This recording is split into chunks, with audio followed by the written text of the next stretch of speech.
listening to the DFS On Deck podcast, brought to you by LineStar, the top-rated DFS tool set and #1 companion for DraftKings, FanDuel, and Yahoo Daily Fantasy. Go LineStar Premium now at LineStarApp.com. Now, here are your hosts, fantasy baseball experts Joe Pisapia and Chris Meaney.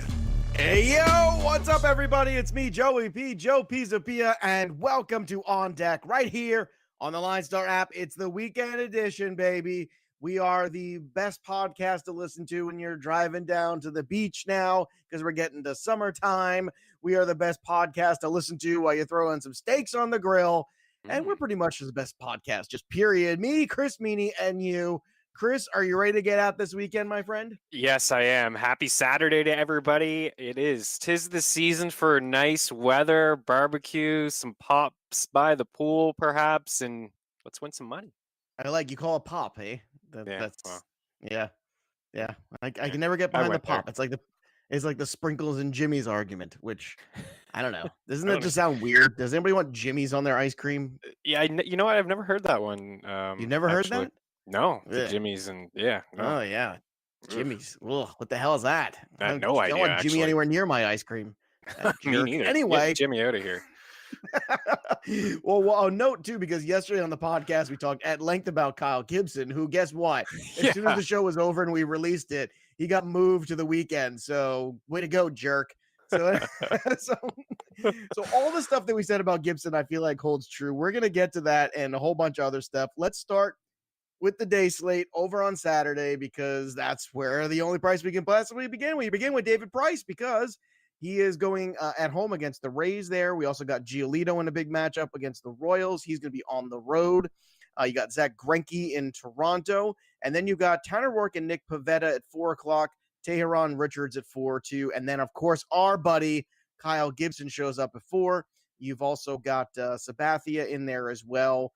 Against the Indians and Plutko, Casher, and Valdez. So, look, you got a ton of afternoon games. The last one, of course, is Milwaukee, which will throw a huge wrench into it. So let's start at the beginning here. Obviously, you look at the slate, and the first thing that pops to you is clearly looking at Giolito and clearly looking at Price. And for me, I'll take Giolito over Price, even though it's on the road. Giolito's just been that dominant. And it's more just respect for the Rays and also a little concern that with JD Martinez, we talked about him on Friday, be a little banged up. That's a big thing to take out of that lineup in Boston. So for my money, if I'm looking for like the best cash game, chalkiest pitcher on the board, I'm actually going to Giolito. What do you think about that? Are you on Price or Giolito? Well, I like them both. They're both of them are my favorites, on this slate for the early ones.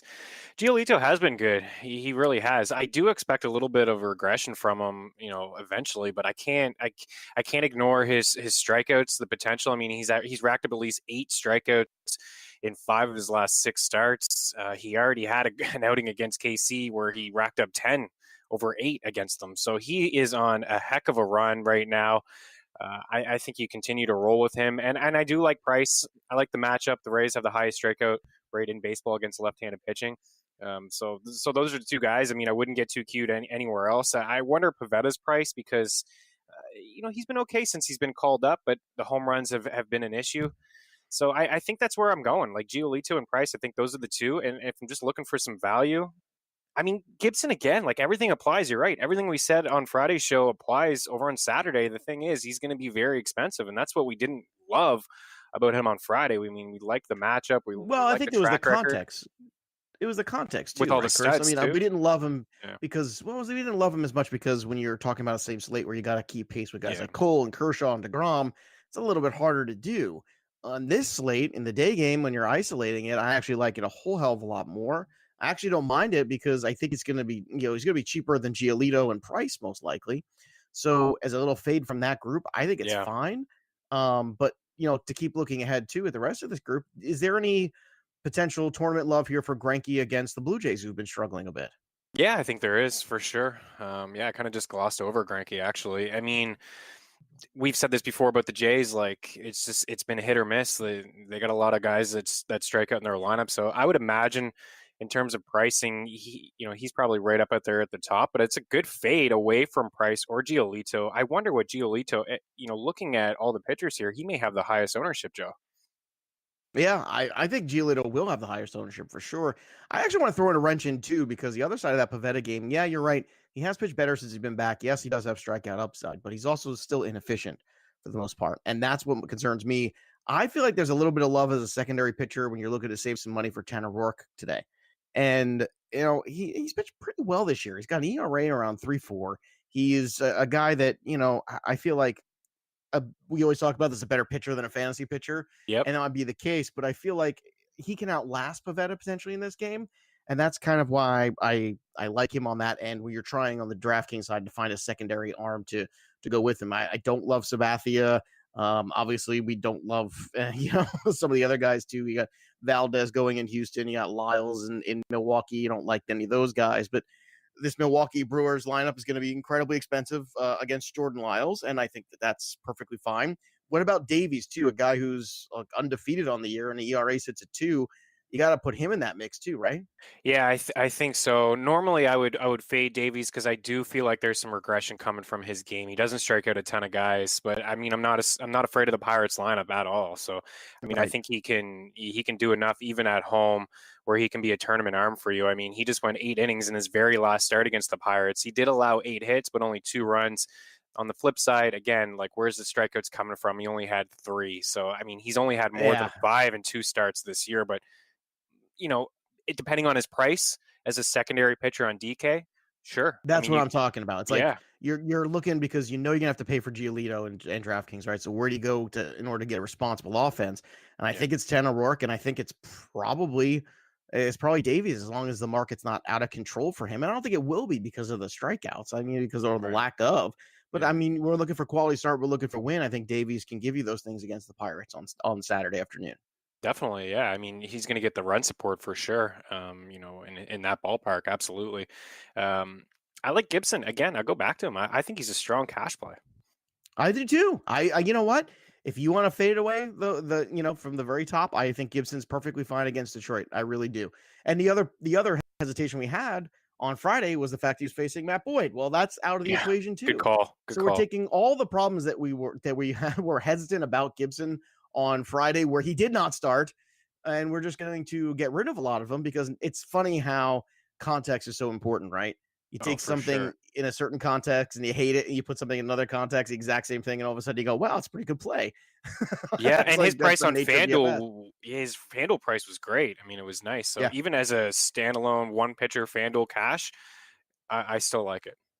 All right, let's go on to the evening on Saturday where you got Gray and Mats, the Mets Rockies. I think Mats is a huge trap in this slate because you do obviously have the big boy Max Scherzer at the back end of this one, and cash game's gonna be heavily owned there for sure, if not, like 75% owned. Mhm. It's really tough. You got Flaherty Lester, which is one of those coin flip games for me, and then you got Rich Hill. So for me, it's either Rich Hill or Scherzer in this slate. I think a lot of people will look at Mats and go, well, he's had some good starts, and well, it's a lefty against the Rockies. Well, maybe you can get no. I think it's a terrible idea. I don't like Gray either. I think basically it's Rich Hill and it's Max Scherzer, and I don't think I can make a case for anybody else. Can you? Mm, Can you maybe make a case for Flaherty. Flaherty or Lester? Yeah, maybe Flaherty. I mean, it was a really rough stretch for him, but I mean, it's been 8 in a row where it's 3 or fewer. He just faced the Cubs, had 8 strikeouts through 5 innings. I mean, he hasn't been able to go deep into these games because the walks have been an issue, but we're starting to see that strikeout upside that we saw from him last year. So, I mean, that I would go that way potentially in tournaments, but I agree with everything you said. I think it's either Scherzer or it's Rich Hill. I mean, the matchups are great. Going to get some run support as well for both of those teams. I mean, the Dodgers, we've been talking about them all year, one of the best offensive teams in baseball, despite their low price on FanDuel. So Rich Hill, Scherzer, those are the cash game and even tournaments. But yeah, a couple shares of Flaherty. I think the fact that he's pitching in Chicago against the Cubs, could lower his ownership a bit. And I'll tell you what, too. We talked about it yesterday. It's all about that Texas Rangers A's game. You got Bassett and Sampson in there. Oh yes. I expect a ton of runs in that game. Going back to Flaherty real quick too. I feel like I would really like Flaherty more if this one was in St. Louis. I don't know. Mm, It's just it's that question mark of Wrigley Field a little bit to me. I don't Yeah, know. and you bring up I a good think you're right. point. I think in You know what is? tournaments. Oh, go ahead. No, go for it. Well, I was going to say you're actually dead on. I don't know if you're looking at his splits right now on the fly, but he's got a 6.2 ERA on the road and a 2.25 at home. So I mean, I guys are actually hitting wasn't. 287 on I the road. wasn't Yeah, actually looking that's how smart you when I are. said it. It's just how smart I am. That's That's just right. what it is. But yeah, and then you throw Wrigley Field into that mix too. It's tough. Yeah. That boy, you said 6 on the road. Wow. Yeah, 6.20 on the That's road. Guys are hitting no. 287 off them on the road, and at home it's 2.25. A good sample too. 40 innings at home, and a 1.8 or a 0.188 average. So I mean, there's a huge difference between the two. Those are significant splits. All right, now with that in play, is John Lester all of a sudden become the tournament option du jour? Yeah, I mean, You know what I mean? When you look at Flaherty, you go, "Oh, Flaherty's the better pitcher," but then you throw that 6 ERA on the road out there, and you go, "Well, maybe you make a case for Lester." I mean, it's a tough case, but I don't know. I think yeah. in multi-entry, I think it's in play this weekend on if you're just playing the night slate. And how about his splits? 4.97 on the road and 1.76 in 30 innings at Wrigley.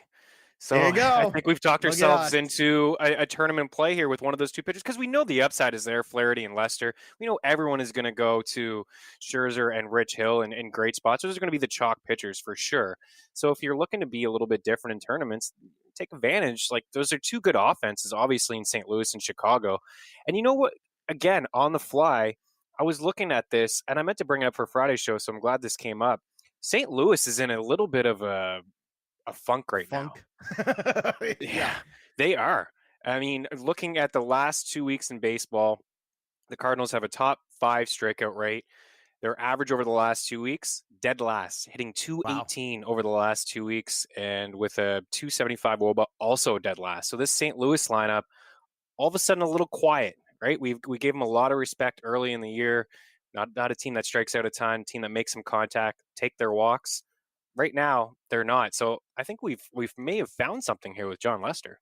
Well, even as a secondary pitcher too, I'll tell you what. I think Scherzer and Lester hunts in tournaments on Saturday night. Yeah, I think it does. I think you could put those two guys together. You could probably do it with Rich Hill too if you want to like be a little different. Either one of them. But all of those splits, and this is why it's important. You can go and you can look at the thing and say, okay, well, this is what it is. But the splits are crucial in baseball. It's such a simple stat, but it's so effective. You see these guys who just like mash it home and aren't as good on the road, or pitchers who for some reason struggle outside of their home ballpark for whatever reason it is.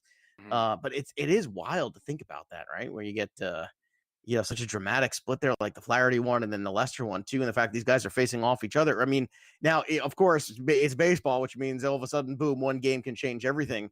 You get all those splits and throw them out the window. But this is what we're trying to do: is trying to put our best information, our best foot forward. And I kind of feel like that's the way to go. I think Lester is that guy that nobody's probably on, and it's not a terrible idea not to be on him. I get why, but when you start to peel into it a little bit more, it makes a lot more sense to be on him.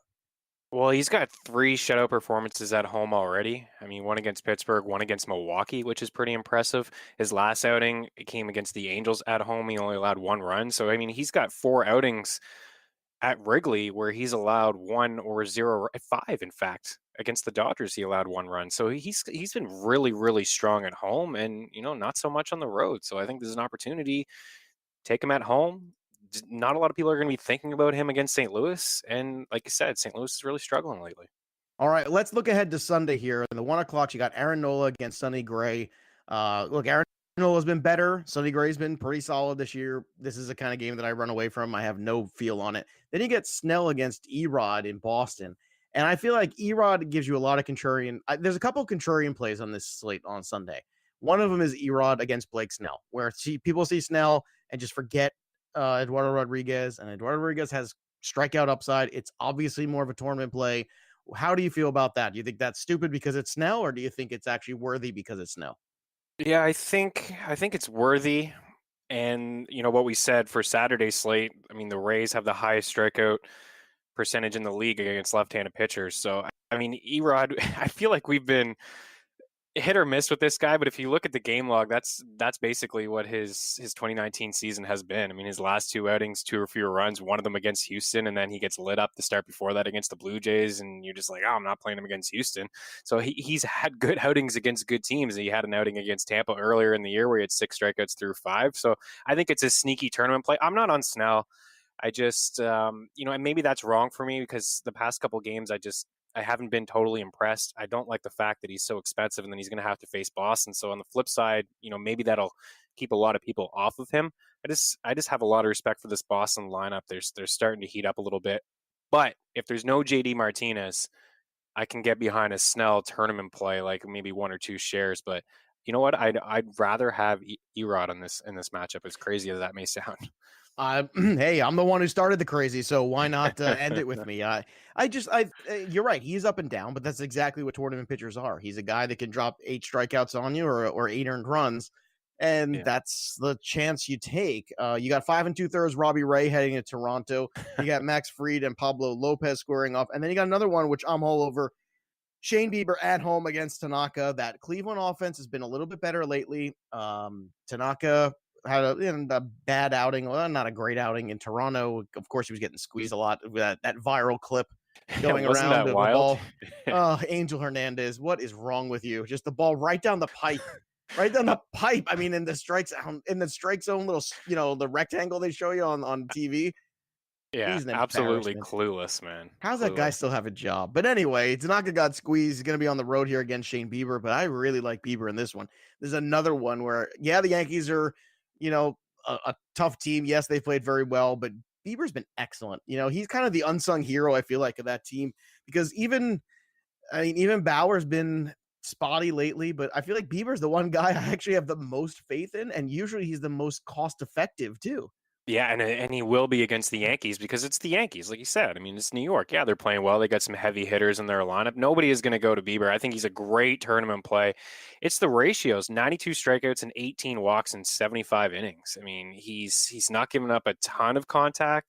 He does give up the odd home run here and there, so that could happen. But I mean, he's so impressive. I mean, he had a 15 strikeout showing against Baltimore. He followed that up with a 10 strikeout showing against Tampa. So definitely like Bieber in tournaments for sure. And I like Jake Odorizzi as well. Sometimes, his fly ball rate scares me, especially going into Detroit, but I just know he's going to get the offensive support against Ryan Carpenter that, all the runs he could probably ask for. And he has some strikeout upside as well. So those are the two I actually look at. Not sold on Aaron Nola, man. No. What's going on with him? He's giving up a ton. I'm not sold on Aaron Nola either, but you know who I am sold on? Odorizzi. And Odorizzi against Detroit, I think that's a great matchup too. I think Syndergaard will be popular, but I think I'd rather have Odorizzi even though it's on the road. What do you think? Yeah, no, same. Absolutely. Odorizzi is definitely in play, like the strikeout upside. I mean, he's really been bringing it all year too, and that's the thing with Odorizzi. He was another one of those classic up and down guys, but his ERA is at 1.96 right now. I mean, that is an impressive mark for Odorizzi in the American League, no less. So for me, I absolutely adore Odorizzi there. You got Syndergaard in this slate as well, as we talked about. And then look, when you're talking about offense now, you got to talk about that Twins team against the Tigers. You definitely got to talk, of course, about the A's and the Rangers. That one very much. Now, the A's and Rangers at 3:00, they have Frankie Montas back in play against Drew Smyly. It all is about cost with Montas. If he's over 10K, I think it's tough sell. If he's under 10K, I think it's a good one. I think because it's in Texas, I think you might get a little bit of a discount, might come back to earth a little bit. What do you think about Montas against Smyly this weekend? Well, Smiley's this may be his last start in Texas. Like it really may be.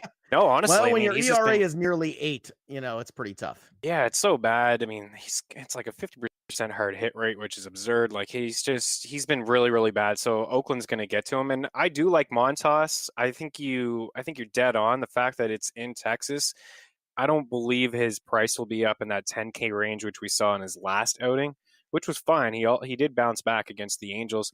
I like the fact that he has a 52% ground ball rate, and you go into Texas. I mean, that's what you want. And this Rangers lineup scuffling a little bit without Joey Gallo, so I think there's an opportunity there for sure. Just back to Jake Odorizzi for a second because I think this is crazy. So he has in his last 9 starts. How many runs do you think he's allowed? Earned runs in his last 9 outings. his last 9 outings. I'm gonna say 12. It is 6. 6 What? runs. 6 Wow, runs. that's And unbelievable. only 3 in his last 7 outings. And that came in 1 start. He has 6 shutout performances in his last 7 outings. And don't tell me he hasn't played good teams. He's played Houston. He went into New York to play the Yankees. He had back-to-back showings against the Angels. He just faced Tampa. The White Sox are a scrappy lineup despite the strikeouts. Odorizzi might be one of the better plays on the slate.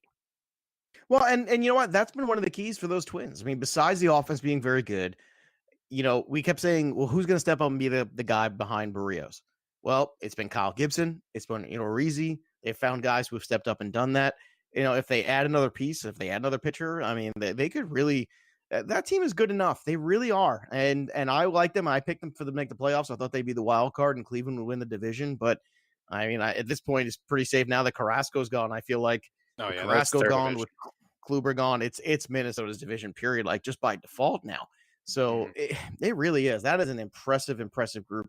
So, I mean, that's definitely where you're at. Now, as we head into the afternoon, we have, of course, one of those classic matchups. You got Buehler and Bumgarner going head to head. And then later on, you get Strasburg. I'd rather take Strasburg than any of those two guys. I don't care for those head to head big ace matchups.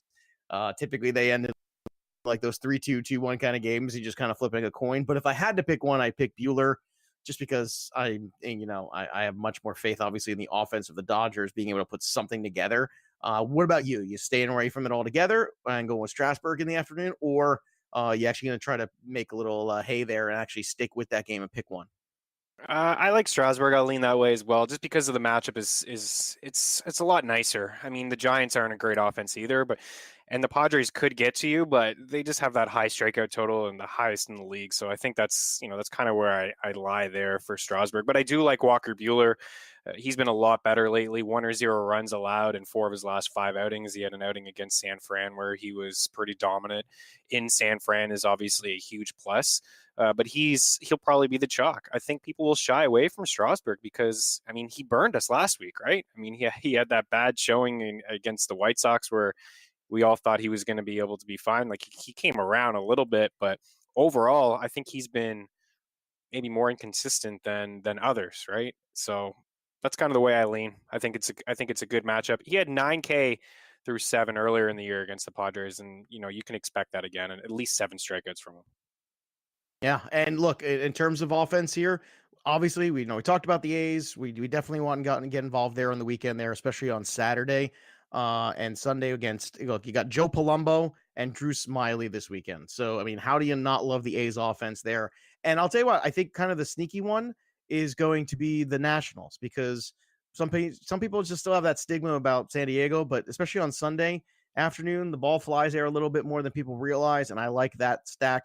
Where else are you going for offense this weekend, Chris? I think Seattle, LA, you can get a piece of that. You can probably take some power bats in Seattle against Trevor Cahill, a high fly ball rate, and the other way too. Like, as much as we've picked on the Angels and lefties, they're going to face a couple here in Seattle. They just have a ton of lefties in Seattle, but they're not good lefties, right? They're guys who've given up a lot of contact this year, and 82% for LeBlanc, and home runs, are they're probably going to happen in this game, say the least. I mean, a fly ball percentage, it's pretty high for Wade LeBlanc. He enters a 40% mark and 44 for his career. So I think there's going to be some bombs there. We kind of skipped over Wade Miley. I know we had a listener on the LineStar app on the show that we had last week rolled out Wade Miley, and it seemed to work out for him. Any love there for Wade Miley against Baltimore at all, or just the upside is because not it's there? Baltimore, I think as a secondary pitcher, it's fine. Certainly not a standalone FanDuel option. Certainly not a guy that I'm going to, no. He's like a cost saver if I'm going all the way up to the board. But I'll tell you what, this is another weekend where I isolate. I would only play the 1 o'clocks. I kind of stay away from the 4 o'clock games. Take the Strasburg start out of it. Take Buehler and Bumgarner out of it. Just kind of concentrate on the early slate for me personally and kind of attack it that way. How about you? How would you want to divide up Sunday, or would you want to just go straight through? I don't hate going straight through here. I think that could give us, Jake Odorizzi with a lower ownership. That's something to think about as well. And then that way you could maybe get in some Oakland bats, because you're right. You mentioned them on Friday. They're just so cheap. You can get into Oakland bats and Washington bats, even Dodgers bats. So I'd like those 3 stacks in the late game. So, and then it's hard to really get a pitcher in that late game if you're going to go that way with those offenses. So I think I would group everybody together, do an all day, get Jake Odorizzi in there as low ownership, and then ride those heavy bats. And because guys are going to gravitate to Syndergaard, they're going to go up to Blake Snell. They're going to take their shots with Aaron Nola. And for pitchers that we like, Odorizzi and Bieber, I think they'll be low owned in tournaments if you go the full I agree. slate. I'm starting to wonder if Odorizzi's like not a secret anymore. He might not be. Maybe that's that. What's that again? 6 earned runs and how many last starts? Well, he's allowed 3 earned runs in his last 7 starts. Like 7 starts. 1, Wow. 2, 3, 4, 5, 6, 7. And look at the hits. It's not like he's getting lucky. Like he allowed 3 hits against Tampa. He allowed 1 hit against Chicago, 3 against the Angels, 1 against Detroit, 2 against the Yankees, 4 against Houston. He's allowed 4 or fewer hits in 6 of those 7 outings to go along with all those shutouts and all those strikouts. It is a little wild. I love it, and that's the thing. It's the strikeouts too that are most appealing, and then you give him a cake matchup. I mean, this is a cookie against Detroit and a bad starting pitcher, so there's just no reason not to. All right, what about from a betting standpoint, Chris? Where you want to go this weekend? Where are you putting your money? Well, I do believe you're onto something with a lot of runs in Oakland and Texas, so I think we can get behind some overs there and take Oakland as just road dogs. I like Washington as road dogs, the Dodgers as well. They're not going to be underdogs, but I think they're a strong bet for sure going up against San Fran this weekend. Milwaukee at home. I know they lost a couple in Pittsburgh earlier in the week, but I like them to bounce back at home. And maybe Cleveland. Maybe Cleveland is a road dog with Shane Bieber on the hill. And just taking a look at Saturday, just rolling through some games here as well. Well, Cleveland will be the home dog in that one. Yeah, they will. So I like that call a lot. And again, back to Minnesota, Gibson on the hill on Friday. So I think we can really, or Saturday, I think we can really feel strong about Minnesota on Saturday and on Sunday. And just a lot of runs in Oakland, Texas, Seattle, and LA. I think you can attack overs and attack the favorites with the Dodgers as well. All right, now it's time for our weekend edition of Calling Our Shot, where we take somebody to go yard, and I'm going to go first. I'm going to go with Nelson Cruz, sticking with those Twins this weekend. If I love Gibson, I love Odorizzi. Somebody's got to hit the ball, and there's some really uninspiring pitching on the Detroit end. Therefore, I think Nelson Cruz takes advantage of it. Who you got? Who's going yard this weekend for you, Chris? I'm going to go to Oakland. I really do think this is the last time, guys, we see Drew Smyly this season. This poor guy. I mean, listen to the Texas podcast at The Athletic, Welcome to the Hit Show. They really do feel like this is it for Drew Smyly. They call up the kid this weekend, and he's on a really short leash, and Matt Chapman is strong against lefties. So if it's not on Saturday, it'll be on Sunday for Chapman.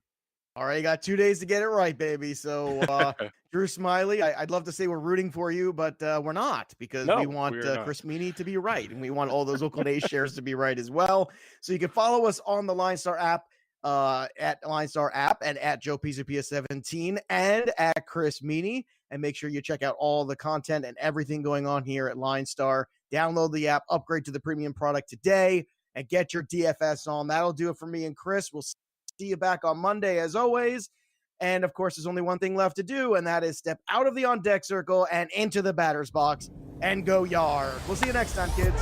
You've been listening to the DFS On Deck podcast, brought to you by LineStar. Hit subscribe, tell a friend, and stay tuned for the next episode from fantasy baseball experts Joe Pisapia and Chris Meaney.